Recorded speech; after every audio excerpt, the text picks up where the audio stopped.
Hi, welcome to the Shed. Today we're going to talk about how to play legato using hammer-ons and pull-downs. Now, legato playing means that you are playing smooth and connected. And for a guitar player, that means that you are attacking notes without the pick. So how do you play a note without the pick? You have to use your fretting hand. So let's talk about the two techniques that are involved with playing legato.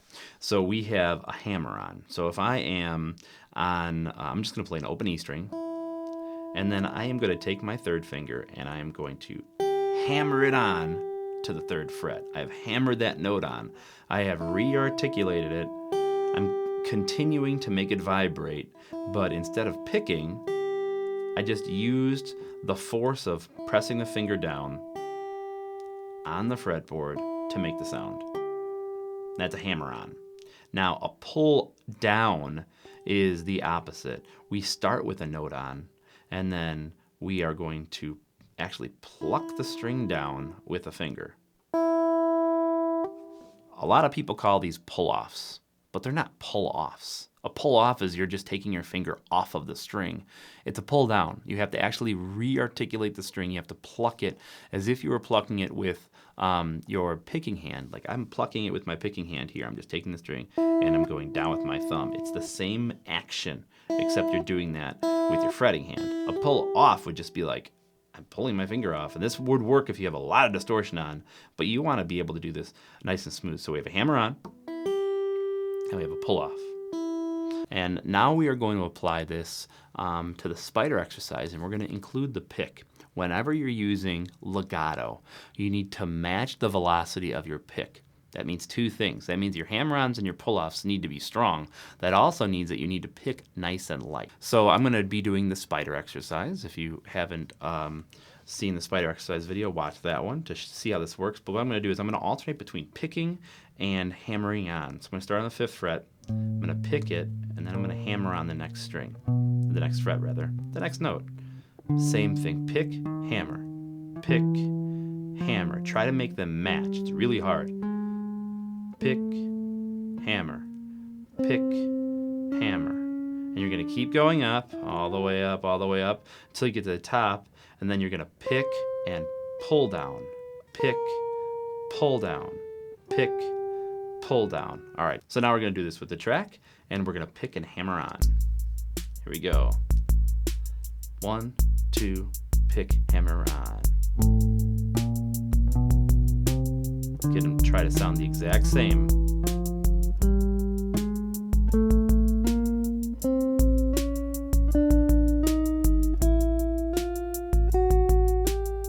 Once we get to the top, we're going to do pull downs. Pick, pull down, pick, pull down. Maintain a good hand position. Try to keep your notes the same volume and try to keep them in tune. All right, now I'm going to just pick the first note and I'm going to hammer on all the rest of the notes on each string.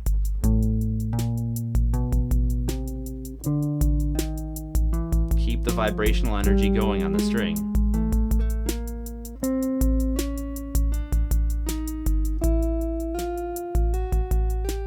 Pick and hammer on. Now we're going to do the opposite. You're going to pick and pull down. Pick and pull down. Pick and pull down.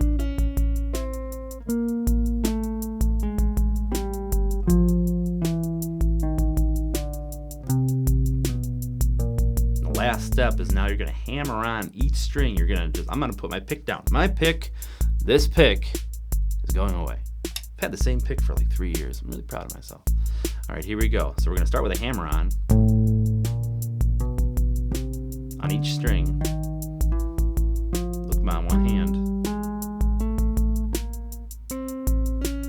The trick is to not get the other strings to vibrate when you're doing this. Like that.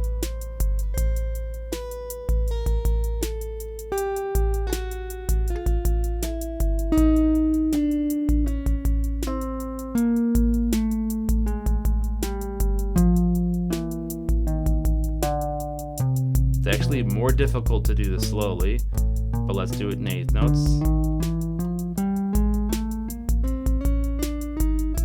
could do this with pick hammer on at this note duration. Eighth note triplets.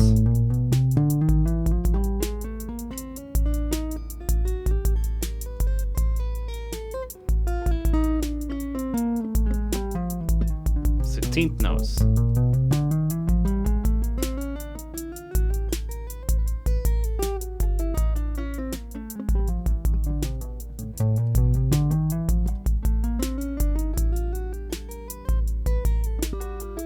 Oops.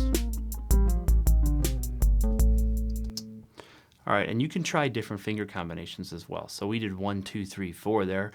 You could do a combination of hammer-ons and pull-downs on the same string.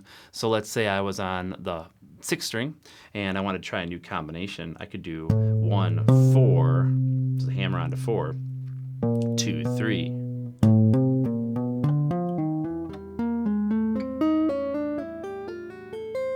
The more of these you can practice, the more you're going to be able to use them in a performance to achieve the sound where you're blending your pick and your legato playing. That's going to help you with phrasing, with being able to play more lyrically, being able to play more like a singer would. Hope this helps. See you in the shed.